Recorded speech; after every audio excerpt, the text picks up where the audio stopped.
নমস্কার বন্ধুরা, আমি আবারও চলে এলাম নতুন এক নিরামিষ রেসিপি নিয়ে। আজ আমি করে দেখাবো অনুষ্ঠান বাড়ির স্টাইলে নিরামিষ দই বেগুন রেসিপি।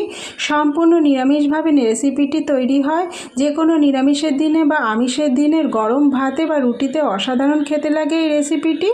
আমার মায়ের ছোঁয়া কুকিং চ্যানেলে আপনাদের সবাইকে স্বাগত। আশা করি আপনারা খুব ভালো আছেন, আমিও ভালো আছি। চলুন রেসিপিটি আপনাদের সাথে শেয়ার করি আর পুরো ভিডিওটা দেখার অনুরোধ রইল। প্রথমেই কালো দুটো বেগুন পরিষ্কার করে ধুয়ে লম্বা শেপ করে কেটে নিয়েছি। আপনারা চাইলে গোল শেপ করেও কেটে নিতে পারেন। কিছু উপকরণ লাগবে এখানে। নিয়েছি 100 গ্রাম টক দই, নিয়েছি চা চামচের 2 চামচ পোস্ত, 12টা কাজু বাদাম ও 8-9টা কাঁচা লঙ্কা, নিয়েছি 2 চামচ জিরের গুঁড়ো, আর লাগবে ধনে পাতা অল্প, আর লাগবে কালারের জন্য কাশ্মীরি লঙ্কার গুঁড়ো, কালারের জন্য হলুদ গুঁড়ো আর স্বাদ অনুযায়ী লবণ। এবারে চলে যাই পরের স্টেপে। পরের স্টেপ হলো এই কাজু, পোস্ত আর কাঁচা লঙ্কা একটু জল দিয়ে আমি এটা মিক্সার গ্রাইন্ডারে পেস্ট করে নেব। তো চলুন পেস্ট করে নিই। এরপরের পালা হচ্ছে বেগুনটাতে ভালো করে নুন, এখানে চা চামচের হাফ চামচ লবণ দিয়েছি, আর দিয়ে দেবো কালারের জন্য এই হাফ চামচ মতো হলুদ গুঁড়ো আর ওই হাফ চামচ মতো কাশ্মীরি লঙ্কার গুঁড়ো।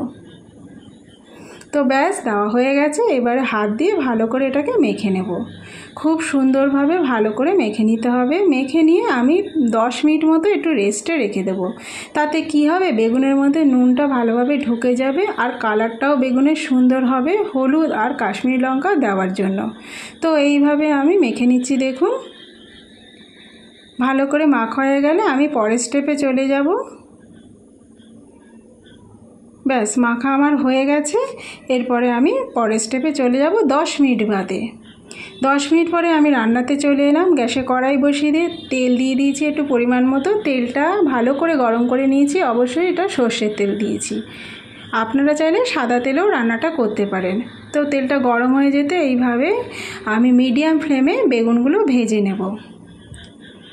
তো 5টা বেগুন এখানে কড়াইতে আমার ধরেছে। আমি 5টা বেগুন দিয়েছি, দিয়ে এইভাবে উল্টে পাল্টে ব্রাউন কালার করে বেগুনটা ভেজে নিতে হবে।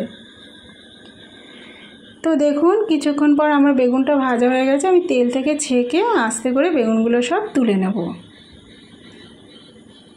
তো তুলে নেওয়ার পরে যে বেগুনগুলো বাকি আছে সেগুলো ভেজে তুলে নেব। তোলা হয়ে গেছে। এরপরে আমি বেগুনগুলো দিয়ে দিচ্ছি। তো একদিন এইভাবে রান্না করে দেখবেন দই বেগুন, আশা করি আপনাদের খুব ভালো লাগবে। দুর্দান্ত খেতে হয়, একবার খেলে বারবার খেতে ইচ্ছা করবে। তো এইভাবে আমার সব বেগুনগুলো দেওয়া হয়ে গেছে। গ্যাসটা মিডিয়াম ফ্লেমে দিয়ে আমি এরম ব্রাউন করে আবারও ভেজে তুলে নিচ্ছি। আর কোনো তেল দেব না, বাকি তেলেই আমি পুরো রান্নাটা করে আপনাদের সামনে দেখাবো। ব্যাস বেগুনগুলো আমার তোলা হয়ে গেছে। এরপরে দেখুন একটা মশলা তৈরি করব, যাতে জিরের গুঁড়োটা নিয়েছি, কালারের জন্য কাশ্মীরি লঙ্কার গুঁড়ো, হলুদ আর লবণ, স্বাদ অনুযায়ী লবণ দিয়ে একটু জল দিয়ে ভালো করে মশলাটাকে আমার নেড়ে নেড়ে ঘেঁটে নিতে হবে। তো দেখুন এইভাবে মশলাটা আমার একদম মেশানো হয়ে গেছে। এরপরে গ্যাসটা একদম লো করে আমি মশলাটা তেলের মধ্যে দিয়ে দিলাম। তো দেওয়ার পরেই বাটি ধোয়া একটু জল দিতে হবে, তাহলে মশলাটা কষানো খুব ভালো হবে। তো দেখুন বাটিটা ধুয়ে আমি একটু জল দিয়ে দিলাম। গ্যাসটা এবার মিডিয়ামে দিয়ে মশলাটা আমার খুন্তির সাহায্যে নেড়ে নেড়ে ভালো করে কষিয়ে নিতে হবে। তো এইভাবে দেখুন কষাতে কষাতে যখন জলটা টেনে যাবে, দেখুন জলটা টেনে এসেছে, একটু তেল ছেড়ে দিয়েছে। এবার পরের স্টেপে যে মশলাটা সেটা দেব। ওই বাটাটা দিলাম, পোস্ত আর কাজু আর কাঁচা লঙ্কার পেস্টটা দিয়ে ওই সেমভাবে আবার বাটি ধোয়া একটু জল দেব। দিয়ে আবারও গ্যাসটা মিডিয়ামে নিয়ে একটু নেড়ে চেড়ে গ্রেভিটা তৈরি করতে হবে। যত ভালো গ্রেভিটা হবে রান্নাটা কিন্তু তত ভালো হবে। তো এইভাবে নেড়ে চেড়ে গ্রেভিটা আমি তৈরি করে নিচ্ছি। দেখুন কিছুক্ষণ নাড়ার পরে আমার দেখা যাবে জলটা টেনে গেছে, দেখুন তেল ছেড়ে গেছে। এরপরে পরের স্টেপে আমি একদম ভালো করে ফেটিয়ে রাখা টক দই, 100 গ্রাম টক দই নিয়েছি, সেটা দিয়ে দিলাম। ভালো করে ফেটিয়ে নিতে হবে। টক দই ফেটানো ভালো না হলে কিন্তু দইটা কেটে যেতে পারে। আবারও বাটি ধোয়া একটু জল দিয়ে দিলাম।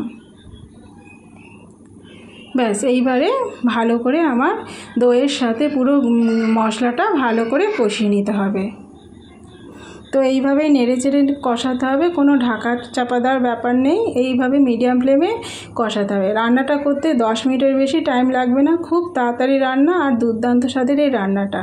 তো দেখুন টকবক করে ফুটে উঠেছে, গ্রেভিটা তৈরি হয়ে গেছে, শেষ পর্যায়ে চলে এসেছে। এরপরে আমি স্বাদের ব্যালেন্সের জন্য সামান্য একটু চিনি দিয়ে দিলাম।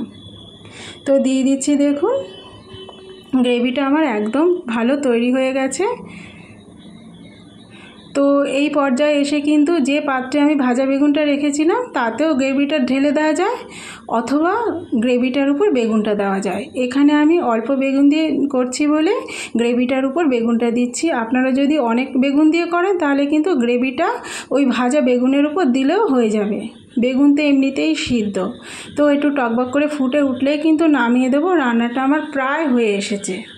তো এইভাবে আস্তে আস্তে বেগুনটা আমি সাজিয়ে দিয়ে দিচ্ছি, দেখুন দিয়ে একটুখানি ফুটতে দিতে হবে কয়েক সেকেন্ড।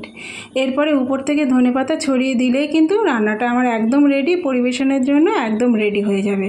তো উপর থেকে আর নাড়াচাড়ার দরকার নেই, উপর থেকে ধনেপাতা ছড়িয়ে দিচ্ছি, দিয়ে টকবক করে ফুটে উঠলেই আমি গ্যাসটা অফ করে দেবো। তো দেখুন ফুটে উঠেছে ভালোভাবে, রেডি হয়ে গেছে, গ্যাসটা অফ করে দিলাম। তো বন্ধুরা আমার রান্নাটা কেমন হয়েছে অবশ্যই একটা কমেন্টে জানাবেন, ভালো লাগলে একটা লাইক করে দেবেন। আমার রান্নাটা যদি ফেসবুক পেজ থেকে দেখে থাকেন পেজটা ফলো করবেন, ইউটিউব থেকে দেখে থাকলে চ্যানেলটা সাবস্ক্রাইব করে দেবেন, পাশে থাকা বেল আইকনটি প্রেস করে দেবেন, তাহলে আমার আপলোড হওয়া নতুন ভিডিও নোটিফিকেশন সবার আগে আপনার কাছে পৌঁছে যাবে। আজ এই পর্যন্ত, সুস্থ থাকবেন, ভালো থাকবেন, দেখা হবে পরবর্তী